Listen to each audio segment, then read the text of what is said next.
When you reach 92 years of age, time has a funny way of playing tricks on you. The days get a little quieter. The house feels a little emptier. And memories, well, they stop arriving in perfect, neat little chapters. They don't follow a schedule anymore. Instead, they just show up. Sometimes you'll be sitting in a chair looking out the window, and suddenly you can smell the damp earth of a freshly watered infield. You can hear the heavy, sharp clack of wooden spikes echoing on the concrete tunnel of a clubhouse. Or sometimes, it's just a face. The face of a man standing 60 feet and 6 inches away, looking at you with a kind of quiet intensity that made your hands grip the bat just a little bit tighter. Stan Musial lived long enough to watch almost an entire century of baseball pass before his eyes. He saw the game transition from trains to airplanes, from thick flannel jerseys to modern fabrics, from daytime doubleheaders to the bright lights of primetime television. He saw young kids step out of the minor leagues, build their empires, and slowly fade into the pages of history books. But if you were to sit down with a man who dedicated his entire existence to the diamond and ask him who were the greatest players he ever witnessed with his own two eyes, he isn't going to open up a record book. He isn't going to read you a list of statistics. Numbers are for historians. Numbers are safe. But for a man who actually stood in the dirt, holding a 34-ounce piece of ash wood, greatness is measured by things that the back of a baseball card can never truly capture. It's measured by the sound of the ball leaving the bat, by the way a man carried himself when his team was down by a run in the bottom of the ninth, by the sheer presence he brought to the field. They called him Stan the Man, and for 22 proud, grueling seasons, he wore the birds on the bat across his chest for the St. Louis Cardinals. When you talk about consistency in baseball, you are almost always talking about Stan Musial. 3,630 hits. It is a number so perfectly crafted, so unbelievable in its symmetry, that exactly 1,815 of them were hit in front of his home crowd, and exactly 1,815 were hit on the road. But Stan Musial wasn't just a fan watching from the grandstands. He wasn't a scout holding a stopwatch. He was the living, breathing bridge between the most defining eras in baseball history. He broke into the major leagues in 1941, right as names like Joe DiMaggio and Ted Williams were capturing the imagination of a country on the brink of war. And he stayed around long enough to walk away in 1963, just as young, explosive kids like Willie Mays and Hank Aaron were taking the mantle and running with it. He didn't read about their greatness in the next morning's newspaper. He stood in the batter's box and watched them track down fly balls. He stood on first base and studied their faces. He shared the same grass, breathed the same humid summer air, and felt the same exact pressure. And after decades of quiet observation, of playing alongside and against the most immortal figures the game has ever produced, there were 5 names that stayed with him. 5 men who carved out entirely different definitions of greatness. Through the eyes of Stan Musial, the first man is the embodiment of the generation that came before, the architect of the modern game, Babe Ruth. Many of us today think of Babe Ruth as a character straight out of mythology, a name belonging to grainy, fast-moving black and white film reels. We see the choppy footage, the oversized swing, the legends that feel more like folklore than actual baseball. But for a young ball player like Musial, taking his first steps into the professional world, the shadow of the Babe wasn't a myth. It was the standard. It was the measuring stick for everything that meant anything in baseball. Babe Ruth didn't just change the physical way a man swung a bat. He changed the geometry of the field. He changed the way an entire ballpark exhaled when he stepped into the on-deck circle. Musial understood a truth that many young players of his era felt in their bones.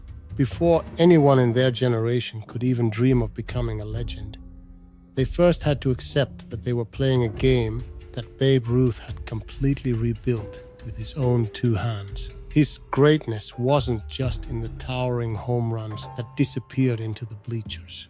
To a professional, Ruth's greatness was the absolute, undeniable authority he carried. It was an overwhelming aura, a feeling that one human being holding a wooden club could somehow be larger than the game itself. When Musial looked back at the history of the sport, he knew that no matter who came next, there would never be another man who held the game in the palm of his hand, quite like the Babe. But if Ruth was a symbol of absolute brute power, the fourth spot takes us to a completely different kind of greatness. No noise, no physical intimidation, just pure, unadulterated elegance. That was Joe DiMaggio. There are certain players who make baseball look exactly like what it is. A brutal, exhausting fight for survival. You see them sweat, you see them grit their teeth, you see the effort in every single throw. And then there are players who make it look like art. With DiMaggio, everything was so smooth, so utterly graceful, it almost tricked your eyes. Stan Musial spent plenty of afternoons watching the way DiMaggio glided across the vast expanse of center field. He watched the way Joe never seemed to rush, never seemed to panic, never seemed to take a false step. The true greatness of DiMaggio was that he never looked like he was trying. The fans in the stands might obsess over that impossible 56-game hitting streak. They might look at the American League MVP awards. But a Hall of Famer like Musial saw the invisible things. He saw the meticulous preparation that took seconds before a pitch. He saw the rare ability to read a baseball the very millisecond it left the bat. He saw an intense, burning focus that was carefully, deliberately hidden beneath a calm, stoic exterior. Playing in New York comes with a weight that crushes most men. The media, the expectations, the relentless spotlight. DiMaggio took all of that heavy pressure and carried it as lightly as a feather. To watch him play was to watch a man who was completely at peace inside the chaos of a baseball diamond. Yet, if DiMaggio was the ultimate symbol of elegance, the third spot belongs to a man who was completely and unapologetically obsessed with perfection. The purest hitter who ever lived, Ted Williams. Musial and Williams are two names that history always seems to weigh on the exact same scale. Both were left-handed hitters. Both were the defining stars of their respective leagues. Both lost prime years of their careers to serve their country in the military. When Stan Musial praised Ted Williams, it wasn't the passing compliment of a spectator. It was a deep, profound understanding from one master to another. Williams's difference wasn't in his muscle, though he was strong. It was in his mind, and it was in his eyes. His ironclad discipline at the strike zone was something Musial deeply admired, maybe more than anyone else could. In a sport that constantly demands action, a sport where the crowd screams for you to swing the bat, Ted Williams had the ultimate power of waiting. He simply refused to swing at a pitcher's pitch. He would rather take a called strike on the inside corner, rather walk back to the dugout and listen to the boos than break his own mechanical rules. Both men, Musial and Williams, understood a truth that most fans never realize. Hitting a baseball isn't just a physical reaction. It is a grueling, exhausting psychological chess match between the man on the mound and the man in the box. And in that match, Ted Williams was a grandmaster who flat out refused to give his opponent a weakness to attack. When Musial watched Williams, he didn't just see a great player. He saw the science of hitting perfected. When the conversation in a baseball clubhouse shifts, when you stop talking about the isolated mechanics of hitting and start talking about the sheer, unbridled athleticism of the game, there is usually one name that brings the room to a dead halt. If you are looking for the most complete baseball player to ever lace up a pair of cleats, history almost always calls one name. Number 2, Willie Mays. Stan Musial belonged to an older guard. He was already a highly respected veteran when the next generation of stars began to arrive. And usually, when young kids come up to the big leagues, the veterans just watch them struggle. You watched them try to adjust to the speed of the game. But the very first time Musial's generation saw Willie Mays play, they didn't see a kid struggling to adjust. They saw a player who looked like he had been dropped down from a different planet. Baseball had seen the greatest hitters before. It had seen the fastest runners. It had seen the most acrobatic fielders. But Willie Mays was all of those things, wrapped into a single explosive human being. Musial used to watch Mays play center field at the old Polo Grounds, a stadium with an outfield so ridiculously vast. Fly balls usually went there to die. But with Mays, you quickly learned to never assume a ball was a hit. You would hear the crack of the bat. You would see the ball sailing deep into the gaps. And just as you thought it was a guaranteed double, out of nowhere, number 24 would be waiting for it. He didn't just catch the baseball. He seemed to glide underneath it with a kind of joyful, effortless grace. And then he would step into the batter's box. He would swing the bat with an aggressive, violent torque that knocked his own cap off his head. He would get on base and completely destroy a pitcher's concentration. He made elite, veteran pitchers look over their shoulders like nervous rookies, terrified of when he was going to steal second. Mays was great, not just because he hit 660 home runs. He was great because he could control a baseball game using whatever skill that exact specific moment demanded. If his bat was quiet, he would beat you with his glove. If his glove wasn't needed, he would beat you with his legs. For a man who endured 22 grueling years in the major leagues like Stan Musial, the absolute completeness of Willie Mays was a phenomenon so rare, so incredibly beautiful, that sometimes all you could do was stand quietly at your base, look across the field, and simply admire him. When the conversation in a baseball clubhouse shifts, when you stop talking about the isolated mechanics of hitting and start talking about the sheer, unbridled athleticism of the game, there is usually one name that brings the room to a dead halt. If you are looking for the most complete baseball player to ever lace up a pair of cleats, history almost always calls one name. Number 2, Willie Mays. Stan Musial belonged to an older guard.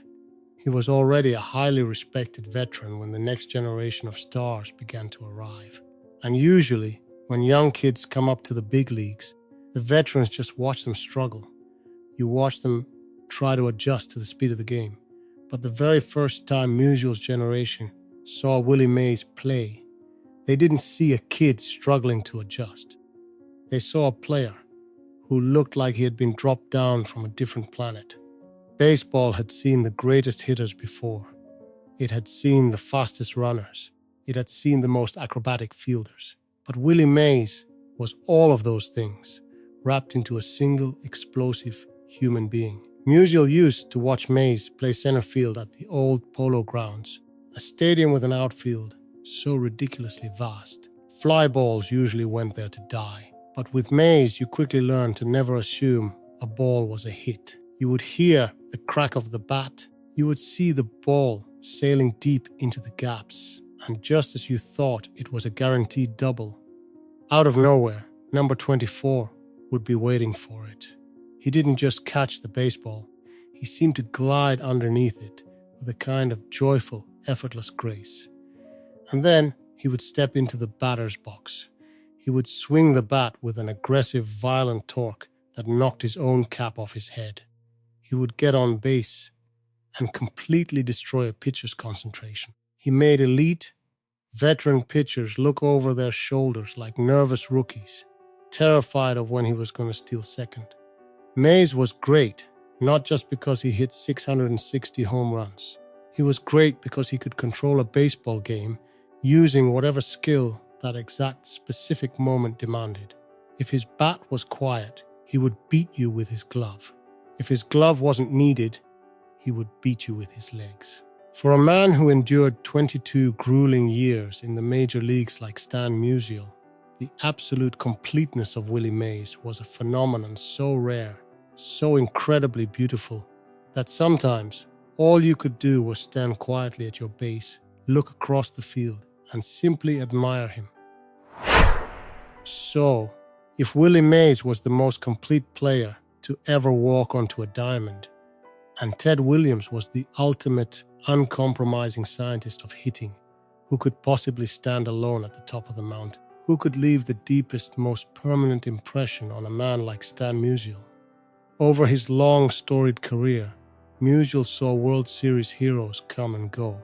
He faced the most intimidating, hard-throwing pitchers of his era. But as he grew older, there was one quality Stan Musial respected more than any bright light or sudden glory, more than power, more than speed.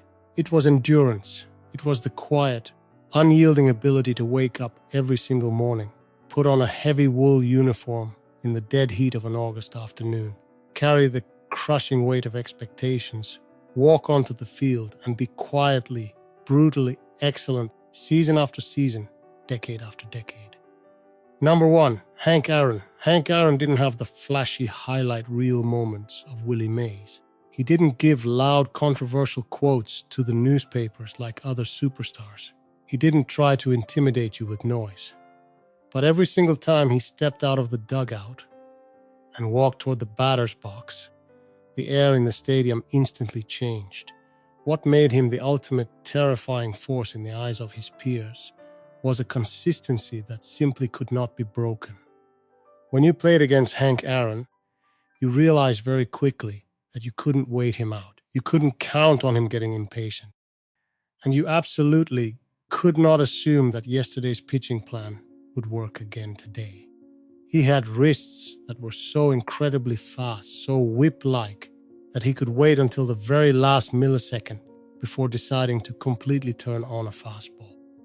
It is easy to burn bright for 3 or 4 years when you are young and your body feels invincible.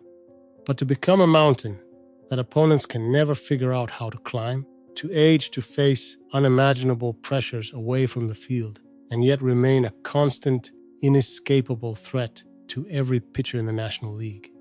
That is the highest, most sacred level of baseball. Hank Aaron was the most perfect reflection of Stan Musial's own philosophy. He didn't demand the spotlight. He didn't need anyone to tell him how great he was. He simply went to work. No arrogance, no wasted energy. Just letting that 34-ounce piece of ash wood in his hands do all the talking day after day, year after year, until the entire history of the sport had no choice but to carve his name in stone. Stan Musial spent over 2 decades of his life sharing the dirt with the greatest men this game has ever produced. But the thing that remained with him in his final years, the thing he remembered when the house was quiet and the crowds were long gone, wasn't about who had a higher batting average or who scored more runs than who. It was about the incredible diversity of greatness. He learned that greatness doesn't just have one face. It carries the absolute, undeniable power of Babe Ruth, the flawless, quiet elegance of Joe DiMaggio, the terrifying intellect of Ted Williams, the breathtaking magic of Willie Mays, and the silent, unbroken consistency of Hank Aaron. This game is beautiful, and it survives generation after generation, exactly because it allows men to become immortal in completely different ways. If you had the privilege today to pull up a chair on a quiet summer evening with Stan Musial and ask him about any player he ever saw, who would you ask about, and why did that player matter to you? Leave that name down in the comments below, and let's keep the memory of these legends alive. And if you enjoyed sitting down for this conversation, take a moment to subscribe to the channel. We've got a lot more baseball history to share with you tomorrow.